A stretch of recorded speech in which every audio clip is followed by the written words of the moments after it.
This is the one time you'll see Freddie and I in the same place. Good morning, I'm Hamilton Lewis, and it's an honor to be here. It's so wonderful to see so many familiar faces, so many faces from my past, so many mentors, so many teachers, and so many friends and family. So thank you so much for having me, and it's an honor to be here. And I want to tell you a little story. So what I do, I am a pre-visualization artist at the Third Floor Inc. So I bring movies to life. I take a director's vision, and I put it on the screen, through the computer, through visual storytelling. And like every good story, it has a beginning.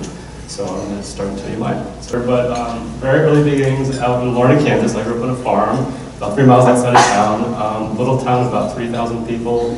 I loved it. I wouldn't trade growing up on a farm for anything, but the one thing was my parents wanted me to do more.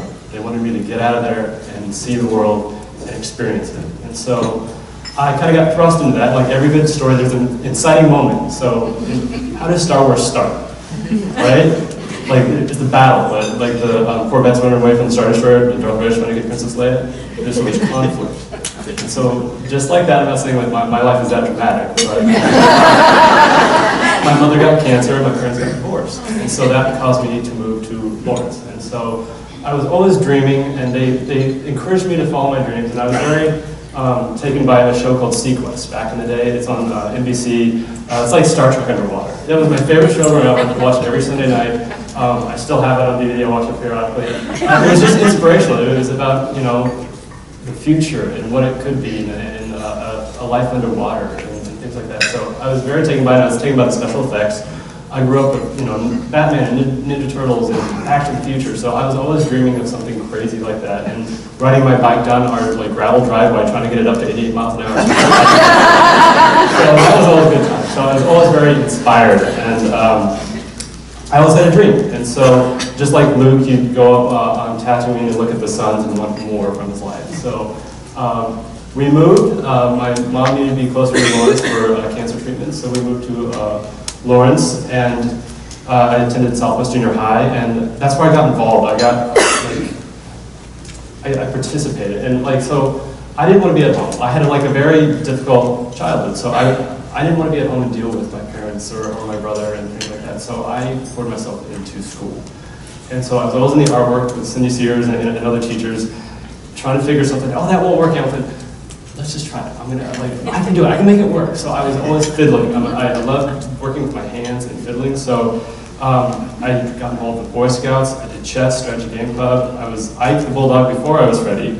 I was golf, ball concert, band, you name it. I was doing it. I was always at school. I loved it, but it was not a facade, but it was me becoming who I was and working through things. And so, having done that, I made some really cool artwork, and so, like Sequest, I was inspired by waves and things, so this comes from that. And then the other thing that I really did at Southwest and at Free State was I started to travel. And like every good animator and every good story, the hero will go out and go on an adventure and find and experience the world and take in different experiences. So through different, the French Club and through Mr. Barker and National Laureate Scholar Program, I went to Mexico, France, Monaco, Vatican City. And it wasn't like expensive trips. It was all like school-funded trips or scholarship-funded trips. So I went to a lot of places, and this is one of my favorite ones. Was I went to Tibet, which was really, really cool and quite an experience. And you can't look at a picture every single time and get that feeling, get that emotion, that space. And so even now, when we're doing movies, we will send guys to China, or we'll send guys to the desert, or wherever they need to go to experience it and immerse themselves. So this is one of my favorite pictures I took in Tibet. It was just all these oil-blown candles in the paramount's little huts, and I can smell it still just by looking at that. So it's definitely, that's how we get that realism. I was also doing Boy Scout High Adventures, so I went to Philmont and Canoe Base and Sea Base and Tetons, and had a great time through that, and had a lot of good mentors and father figures through that. But then we move on to Free State. We know that guy. So this is where I was able to find my passion and start planning for the road ahead. I was still doing a lot of things: marching band, jazz band, golf, mascot, key club, National Honor Society, Art Honor Society, Student Council, Prom Corps, and more. So that was a big thing, but one thing I latched onto was David West gave me a shot, and he's not here today, he's in Pennsylvania, but he was our media teacher, and I said, you know, I really love art, and I really love film, what can I do? And this is a confession, I never took a film class. I never took a film class at Free State. I was on Firebird Productions, which is like their like super engaged film students. It was actually an independent study film course. And I worked my way through that, and I was a production assistant and I was production manager running the department. So we do highlight videos, we do the homecoming video. I tried to dig it out, I couldn't find it, but I learned there that I wanted to make movies and animate. And like, it wasn't at first, like do I want to do film, do I want to do animation? So I went to USC for a summer program after my junior year of high school. I took a film class and then I took a green screen, I took a green screen film class and then I took like a Maya computer animation class. And I realized everyone in LA has a film degree. Every guy in the corner has a film degree. No one has an animation degree, at least at that time, at least what I knew. So I went to that and I realized that I wanted to do animation, and luckily Lauren McLean Higginson and Miss Barry, they're like, you know, you should really look into art school. And my mom was like, you'll never make a living doing it. She told me that. And she was really concerned. And I said, you know what, I really love this and I think I can do it. And so luckily they encouraged me to go and check out Ringling. I got a great tour and I really, really loved it. And so I have to thank them for sending me to art school, and it's the best thing I ever did. It was one of the hardest things I ever did. So I always took AP classes and stuff and thought I'd get, you know, a history degree or something, you know, really cool or crazy. And then it turned out that I didn't need any of that, but I'm glad I had it. I'm glad I had it. Because I apply it every single day. I apply the work ethic, I apply the research, I apply all those skills to my everyday life as an animator. And so, let's see what we've got. So Ringling College of Art and Design. It's a 4-year program. I have a BFA in animation and a minor in digital film. And so the program is very much that you start traditional animation, as you saw that 4-legged walk cycle I did, the hand-drawn cat. You start with a bouncing ball, you move way through traditional animation, doing a flower sack animation, which is basically kind of like a cube, kind of like being animated and showing squash and stretch and all the principles of animation. And you work your way up through primitive theater, which is that little armadillo. You start working with shapes and animating shapes, and you work with the characters, doing the blend shapes and all the effects and things like that. And there's not enough hours in the day. That's the only way I can put it, is that at Ringling, they push you extremely hard, and the recruiters come to Ringling for their quality of teaching and their quality of students.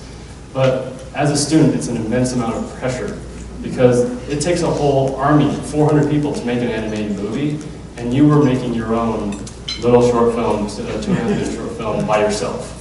So it took a year and a half. We do halfway through junior year, you start pre-production and you draw your storyboards, you design your characters and your world, and then senior year, you hit the ground running, start modeling, start doing the layout, the character animation, the effects, the lighting, all through the spring. And then in the spring, you had a demo reel of all your projects at Ringling and your thesis, and you presented yourself. And that's what I learned from Ringling, was that we were all characters. So this is my senior class, and this is and each one of these is, some of us had two, but each one of these represents one of our theses. And so, as you can tell, we're all different, we're all expressive, and how do you make yourself stand out? And well, at art school, it's definitely not the normal college experience. Like, you're used to KU or something, you have pretty normal students, but at art school, they're all artistic, they're very expressive, they have pink hair, they have tattoos and piercings, and there's nothing wrong with that, but they're all very unique people. And so you have to learn how to present yourself and get up and be proud and enunciate and do these things, because a lot of people are very inward focused and would just do their sketchbooks and not, you know, express themselves. So I was very lucky that they taught me how to sell myself and my portfolio to all these companies. And so I interviewed with DreamWorks, I interviewed with Disney, Pixar, Leica, Sony. Pixar offered me an internship, but DreamWorks offered me a job. My thesis was, I was lucky. The biggest thing I can tell you is it's all circumstance. It's all like timing and circumstances. It happened to be that DreamWorks was expanding from 2 movies a year to 3 movies a year. My thesis was nominated for a Student Academy Award, which I was very thankful for. So that was an excellent selling point. And then they wanted me for How to Train Your Dragon 1, and so that was my first film at DreamWorks, and I'm very thankful for that. And my thesis was about this 1959 Cadillac going through the desert with a land shark. You can check it out. There's so many things I want to show you, but I can't get it today, so check it out. But I was very thankful for that, and my dad and I were able to restore a 1959 Cadillac, so that was very thankful. And so now at DreamWorks, I was putting all the things that I learned into practice. And that was the one thing that I grew up at DreamWorks. I started when I was 22. I was the youngest kid there, both when I started and when I left 7 years later. I was the youngest kid as an artist at DreamWorks for a number of years in our department. So it was amazing how much I was so excited, I was so green, so willing to go the extra mile. But like anywhere, you start to learn this thing called politics. That's the one thing that I cannot express enough to anyone, is that like, you think that you have politics in your job, and oh, animation job, that's got to be so much fun. All you do is like draw characters all day and like watch movies and no. Just like your job. We have bosses, we have egos, we have politics, we have everything. But I learned a lot.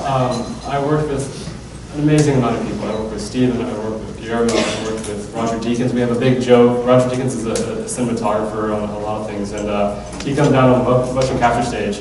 And in animation, we use a lot of wide-angle lenses to see a lot, and we can render it, and it's really beautiful. But it's like, if you show me one more 18mm lens, I'm going to take one and drop it on the floor. It costs like $600. So like, it's like, I'm going to take an 18mm lens if you buy me one and drop it on the floor. And we're like, okay, so he doesn't like those. He's a really, really cool guy. And we have a whole ongoing joke now. Sometimes I'll send him emails and tell him about that.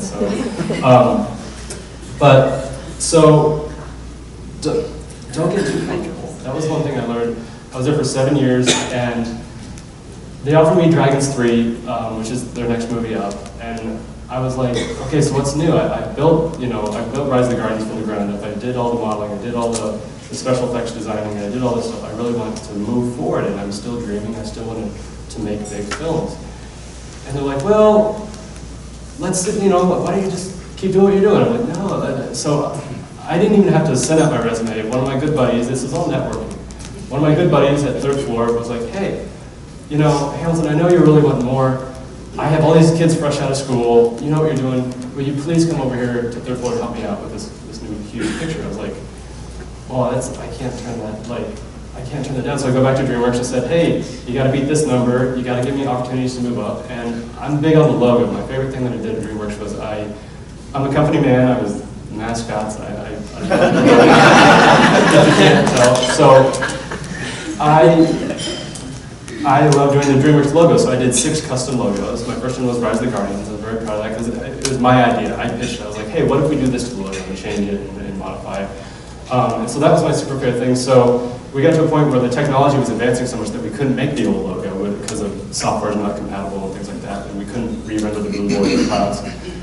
So I said, hey, I'm going to pitch this whole new logo, a whole new rebrand and things like that. And I went through more politics and more of this and more of that. And they said, who do you want on your team? I was like, I want Ramon Zibach.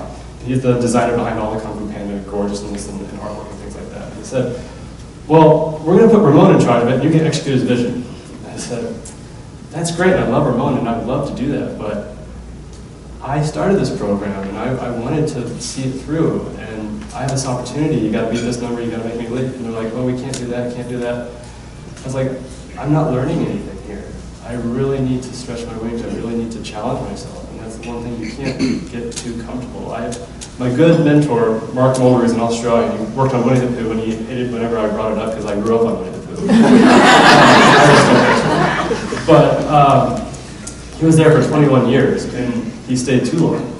And he was well sought after, and he was an amazing artist, but after a while, your salary gets so high, and you get so comfortable, and he had 5 years until retirement, and they just let him go. And so you got to keep pushing, and you got to keep making things new and expanding your tool set. So I moved on. So real fast, we're going to go through the DreamWorks. So DreamWorks is a beautiful campus. Worked on How to Train Your Dragon, Kung Fu Panda 2, Holiday Special, Rise of the Guardians, Peabody Chairman, Penguins, Home, Panda 3, and The Boss Baby was my last one. Thank you. So layouts. Rifle movements. Layout is the camera department. So we're in charge of keeping track of the camera, and we get storyboards from the story department, and it goes through this amazing, crazy pipeline, and not every shot's the same because not every shot has a character in it, not every shot has effects in it, not every shot has lighting in it. So we are the keepers of everything. So it comes through us, we get storyboards, we go through the process of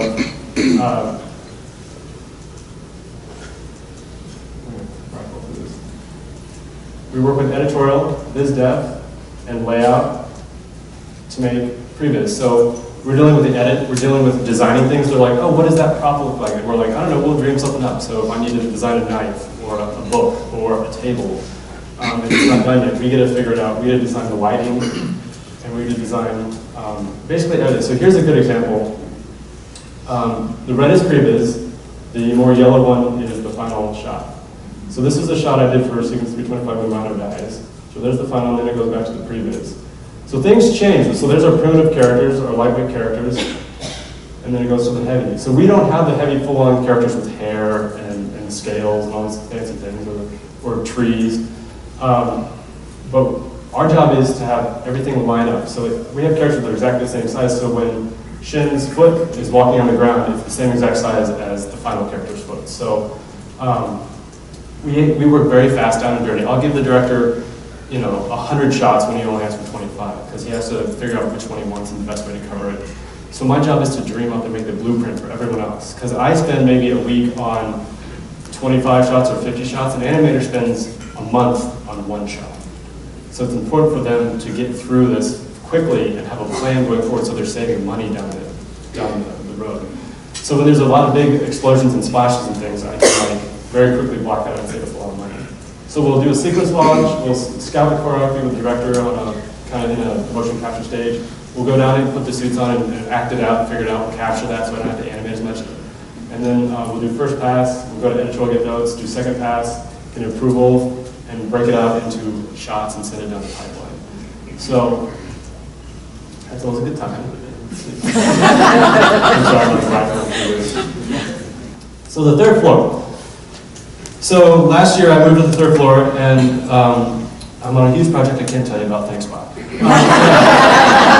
I've signed 2 NDAs, but it's a marvelous company to work for, and I have a really wonderful time. It's a little bit different. DreamWorks is very Google-esque. It's very much like, free lunches and a gym and all these amenities. And the third floor is a vendor studio, so it's a little bit more bare bones, a little bit more fly by the seat of your pants, but I really, really enjoy it. They do everything. What's amazing is DreamWorks was all in-house, so they did all their own movies. And then third floor is a vendor studio, so we do stuff from Disney, we do stuff from Sony, we do stuff from Fox, we do all these different things. So it's a great opportunity to be working on things like Marvel movies, Star Wars movies, X-Men movies, all those great things that you saw. So it's an incredible, incredible place to be that nobody knows, but it's okay. I like being behind the scenes. All right, so in closing, always tell a story. No matter what you're doing, whether it's writing a paper or talking to somebody, tell a story. I just told you a little bit about myself, but I can't express enough to you how much of a sense of community, morals, values, ethics, and a sense of family that you have in Lawrence. Because living in LA, I live in a condo building of 48 units. I don't know more than 3 of my neighbors. Not because I don't try, just because they don't care. So you have no idea how much pushing the arts, having nice yards, and being able to get to go camping and enjoying Boy Scouts or any of these activities.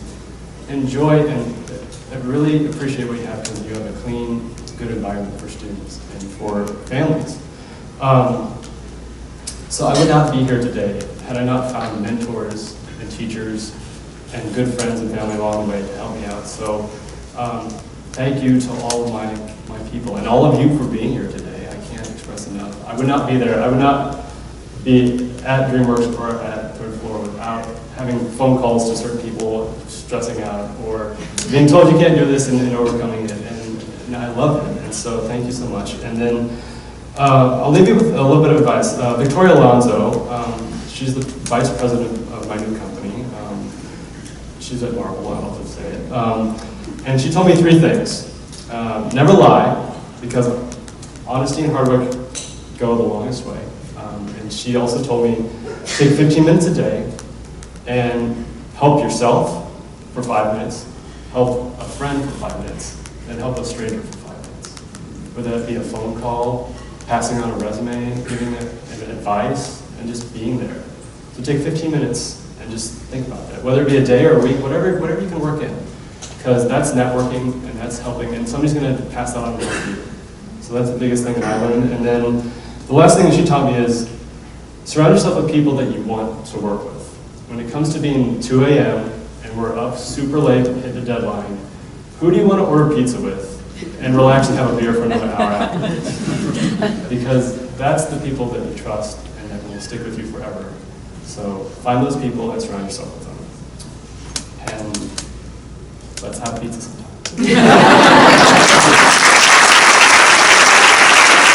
I get the question. What do you do to stay up with technology? Just learn it all on your own, or are there other ways that you It's a little bit of both. Like DreamWorks is very good. A lot of these companies, if you're in any major tech company or something like that, they usually provide training, usually on-site or have classes. At DreamWorks, what is amazing, we always had not only technology classes, but drawing classes, video classes, painting, and even it feels that we weren't involved in sculpture and things like that. Always just to keep us expressive and always keep us learning. And so that was really nice. Now the third floor, a lot of times we have to come on the weekends, which isn't always ideal, but they do offer classes and have us keep up. The other thing is you're always on a show. We call it a movie as a show. And so you're always on a show, and you kind of lock in your software set. So, oh, we're using version 2.0 of this, version 5 of this. And so usually you're on that for 6 months or a year or something. So you kind of get used to that. And then when you pick up the new show, you always have a week or two, because they'll have updates, they'll have a new button. But usually the technology or the programs we use don't change dramatically enough for us to have to relearn a whole something. But there's also a new little button or tool that we always use. But I enjoy that, and only like switching to the third floor or switching to big companies when you kind of, they have a different tool for this, but it usually does the same thing, it just has different buttons. What else? Mr. Beaver. Do you get paid a salary and a bonus? Do you get paid on Are you trying to take my job, sir? It depends on where you're at in the echelon of the hierarchy, of course. At DreamWorks, I was on a 3-year contract, and I did two and a half contractors. And it was a little weird because the first contract I was a newbie and stuff like that, but I had a 3-year contract, and so that kind of gives you some stability. But that's DreamWorks, so that's like the old dogs, the retirement home, that's not the best way to say it, but it's the well-established. It's a studio. It's a big studio. It has a ton of money. They always have revenue coming in, so they don't have to worry about, payroll for week to week. Whereas at like third floor, we're a vendor studio. We started with 6 guys. They were the original artists that did episodes 1, 2, and 3 for Lucasfilm. They were on the 3rd floor of Skywalker Ranch. And so if anyone had anything they needed, go see the guys on the 3rd floor. They'll take care of your previs. And they got smart. They're like, hey, we should start our own company. So 10 years ago, they started their own company. And now we have over 200 artists. We have an LA office, we have a London office, and then we also send people around the world on set. And so that's what I hope my next thing is going to be. I'm almost finishing this, and we're already talking about my next thing, but I'm hoping I'm going to be on set overseas next time. So that's going to be a lot of fun.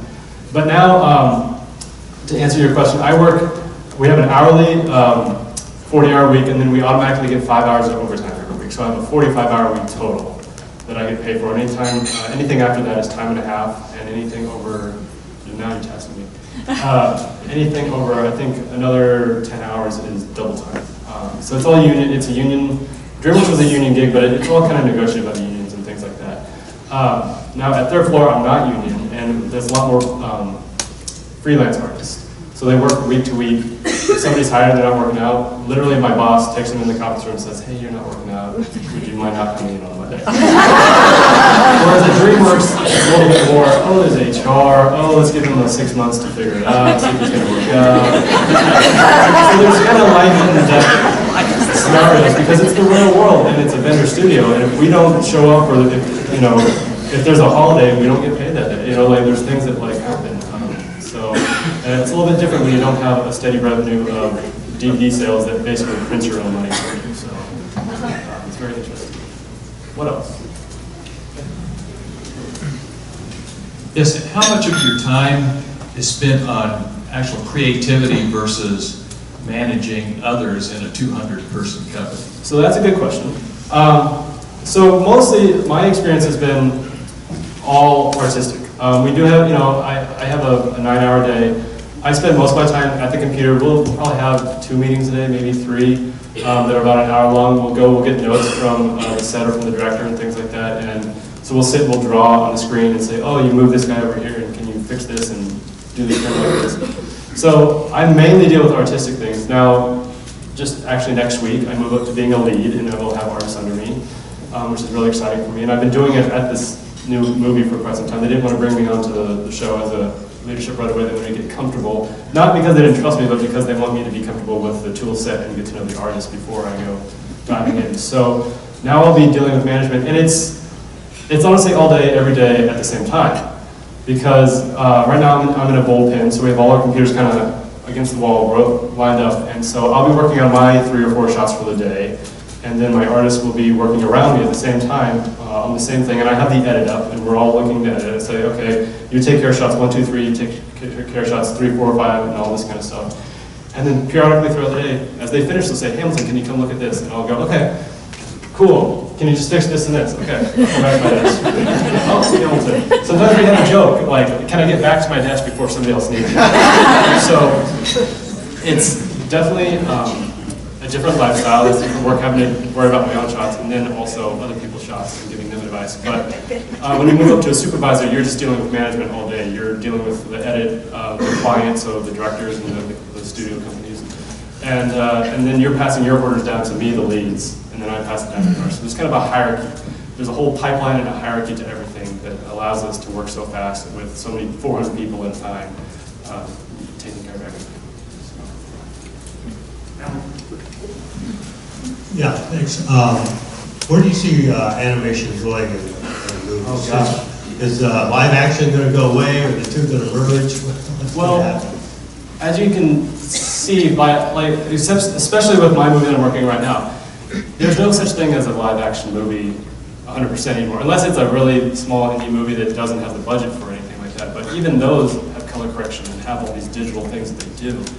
But I definitely know that animation is here to stay, and we're taking over. I mean, if anything, my movie, we screened 2 hours and 55 minutes of my movie the other day. We did 2 hours and 15 minutes of it. So if that gives you any clue of like how much we do these days. And then as for the industry, that's a scary thing. There's outsourcing now like crazy to overseas for us. And then there's all these new platforms. So all the studios, all the theater goers, and all the theater owners are scared to death of what all these digital platforms, Netflix and all this stuff means, because they don't have to pay for a theater. They don't have to pay for distribution. They just go straight to your streaming living room.